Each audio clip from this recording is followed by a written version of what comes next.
नमस्कार दोस्तों, आप लोग का रिपन स्टडी पॉइंट में स्वागत है। तो दोस्तों, जैसे कि मैं बता दूं, डीडीयू का बीएड का फर्स्ट सेमेस्टर का पेपर चल रहा है, जिसके अंतर्गत आज थर्ड पेपर था। उसका आंसर की मैं जारी करने जा रहा हूं, चाइल्डहुड एंड ग्रोइंग अप का। तो आइए हम चलते हैं सीधे क्वेश्चन की तरफ। तो देखिए, जैसे कि मैं बता दूं, ये बुकलेट सीरीज नंबर ये है और ये पेपर आईडी 0683 का था आज के डेट में। तो चलिए अब हम इसके क्वेश्चन को देखते हैं। तो क्वेश्चन को जैसे कि मैं बता दूं, पहला क्वेश्चन इसका ये है। सभी लोगों का बुकलेट सीरीज जो है कि अलग अलग होगा, तो जिसका जो होगा वो क्वेश्चन के अकॉर्डिंग अपना मिलाते जाएगा। तो जैसे ये वाला क्वेश्चन आप में किसी और जगह पे मिलेगा तो वहाँ पे मिलाते जाएगा। जैसे कि मानसिक आयु का प्रत्यय दिया है, तो इसका प्रत्यय दिया है विनय महोदय ने। ऐसे ही अब दूसरे क्वेश्चन की तरफ हम लोग चलते हैं।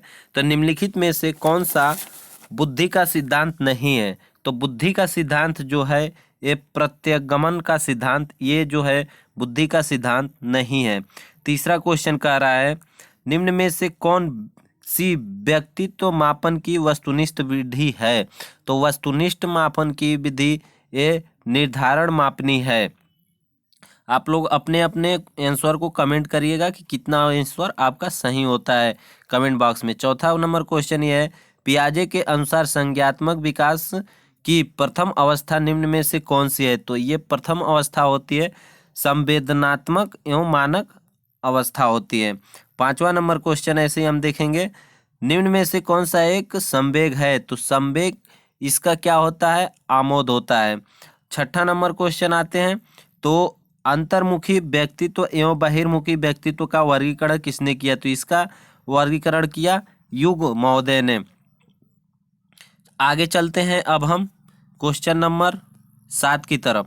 तो क्वेश्चन नंबर 7 में दिया है, रोस इंक ब्लड टेस्ट का प्रयोग निम्न में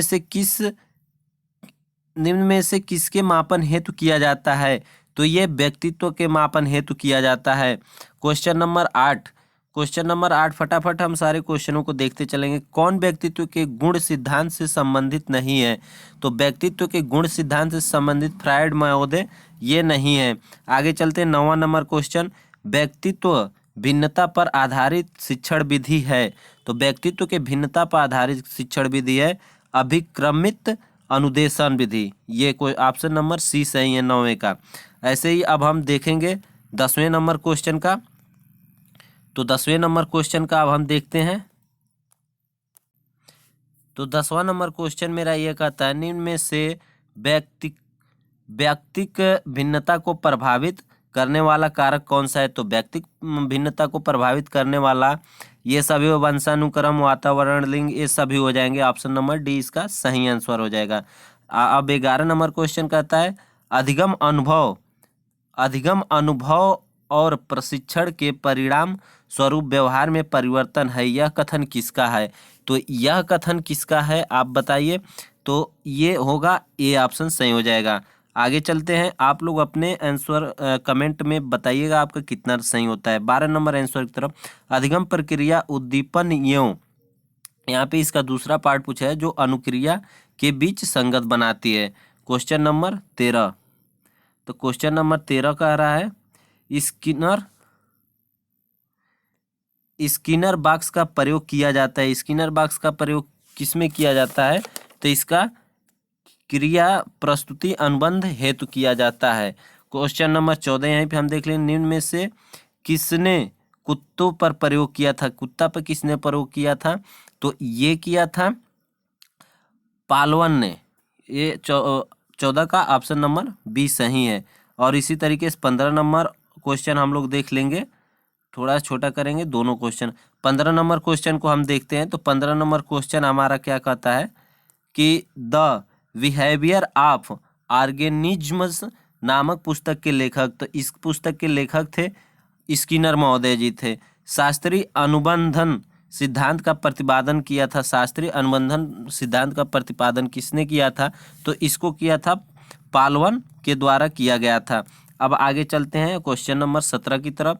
तो 17 की तरफ, निम्न में से कौन सीखने के प्रयास व त्रुटि सिद्धांत से संबंधित है?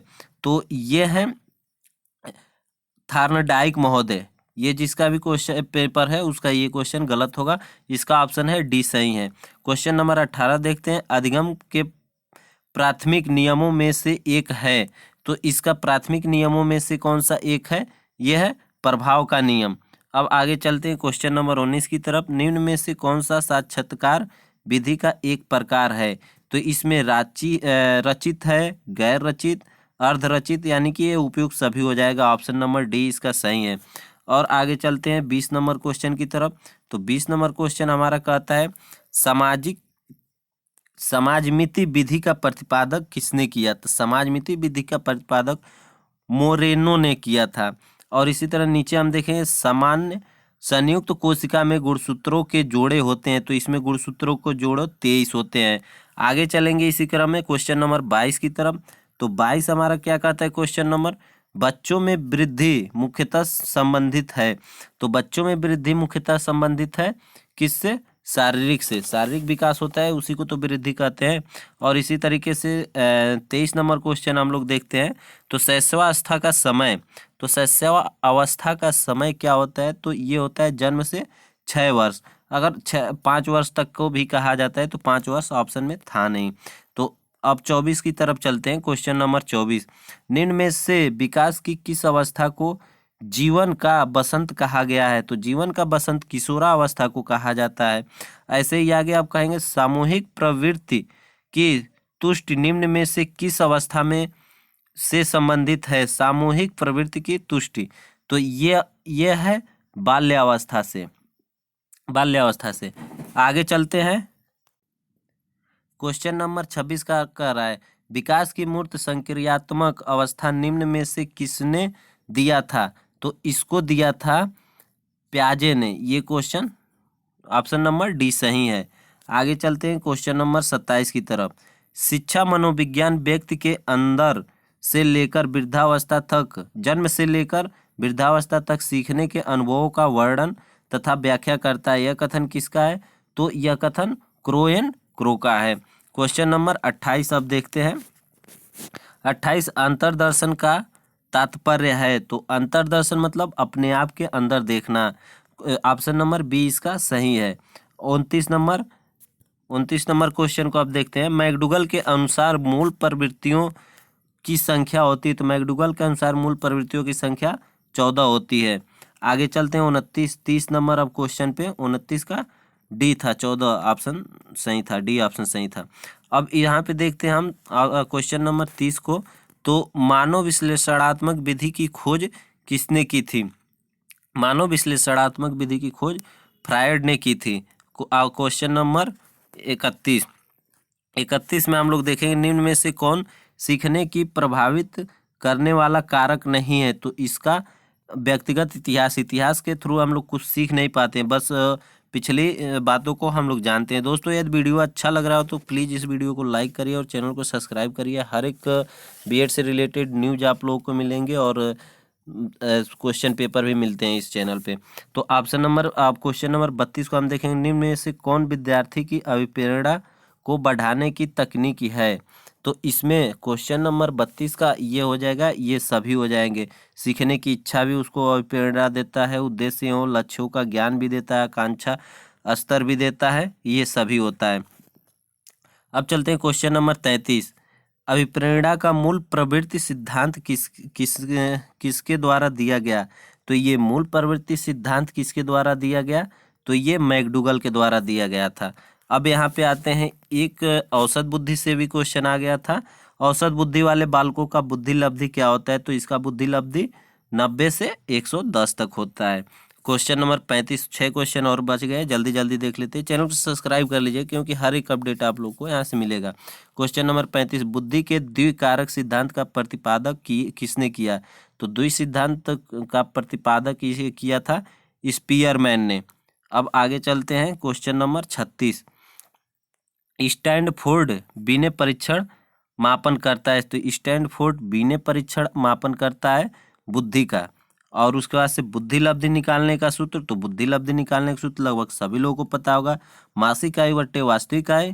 मानसिक आयु मतलब उस बच्चे की मानसिक आयु कितना है और वास्तविक आयु उसकी कितना है, गुणे उसमें मल्टीप्लाई कर देते हैं 100 से। उसके बाद से उसका आंसर आ जाता है। ये नया क्वेश्चन आया था दोस्तों थोड़ा सा उसमें, जैसे कि ये क्या कह रहा था, उत्तर प्रदेश में बालिकाओं के लिए चलाई जाने वाली योजना, तो ये भाग्य लक्ष्मी योजना थी।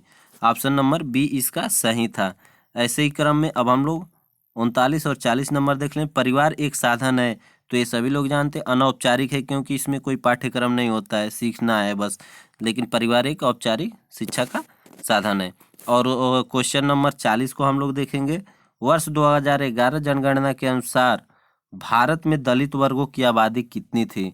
तो दलित वर्गों की आबादी ऑप्शन नंबर ये सही है 16.6%। तो दोस्तों आशा करता हूँ कि आप लोगों को ये वीडियो पसंद आया होगा। आंसर आप लोग अपने कमेंट बॉक्स में ज़रूर लिखिएगा कि कितना आप लोगों का सही होगा। चलिए अब मिलेंगे अगले वीडियो में, तब तक के लिए बाय बाय।